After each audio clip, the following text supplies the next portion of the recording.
Hello everyone. So I'm Alain Chedotal. I'm happy to share this first lightning talk session. So we're gonna have 3 talks, 5 minutes each, and there's no questions, but then you go to the poster sessions and that's where you will ask the questions. So only 5 minutes, very brief, very intense. Okay, and we're happy for the first talk to have like Maria Abou Chakra, from Toronto. She's a research associate with Guy Baller, and she's going to talk to us about the control of tissue development and cell diversity by cell cycle dependent transcriptional filtering. Thank you, Maria.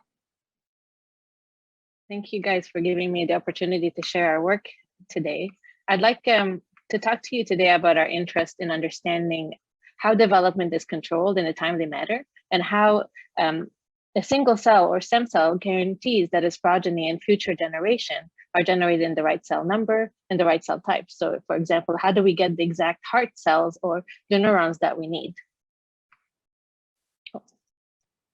So our approach is to use mathematical modeling to develop what we're calling the virtual cell. We integrated knowledge from many disciplines, and as a platform, it is powerful, modular, and fast.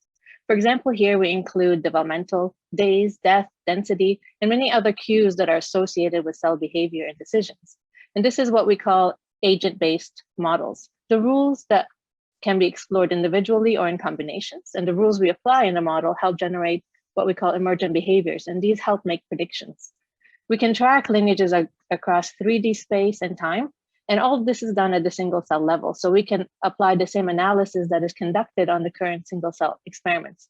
So basically the creativity lies in figuring out how to translate our knowledge from text to algorithm and to decide what to include and exclude in the system. So what happens when we ask questions and there's no answer, or there's a gap in the knowledge? This is where models can also help fill missing information. This was the case when we started building a model that aims to disentangle how a single cell generates the diversity needed to create a full living organism. We started integrating the algorithm that captures cell divisions because in development, there's lots of division early on. And this is true across many multicellular eukaryotes. However, how fast do cells divide? And is it a constant rate across development? What is the typical cell cycle duration? By just asking these questions, we could quickly learn that we have missing knowledge, and this led us to test the hypothesis that cell cycle duration maybe is doing something more than just controlling cell numbers. Oops.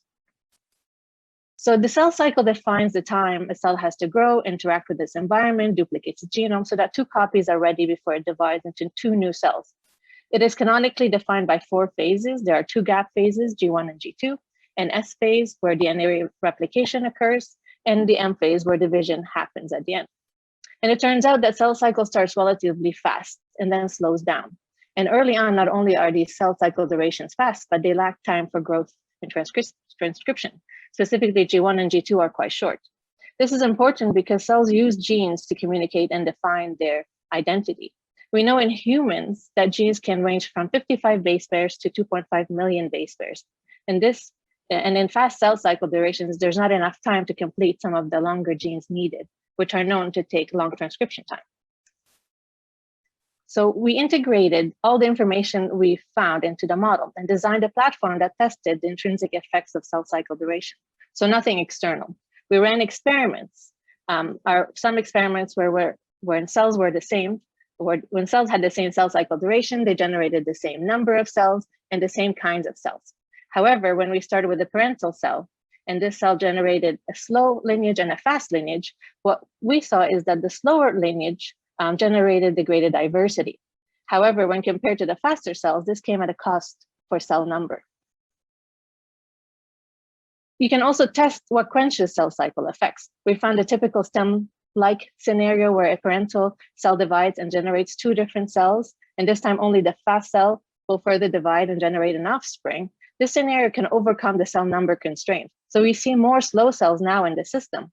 However, again, it comes at a cost. This time, it reduces the number of fast stem cells in the system. We ran many other simulations which helped us generate this new theoretical framework. So our model shows us that cell cycle duration not only affect cell number, but it can fine-tune cell number, cell proportions, and gene expression in a combination of gene length and gene interactions. This may be a fundamental process in cell lineage and fate decisions. As we build our platform, we hope to integrate our new knowledge, and this will hopefully motivate more experiments and help us learn how cells make decisions and teach us to better control them. So I want to thank you for listening and all our supporters that made this project possible, especially Medicine by Design. And I would like to thank my supervisor, Gary Bader, and the Bader Group. Thank you.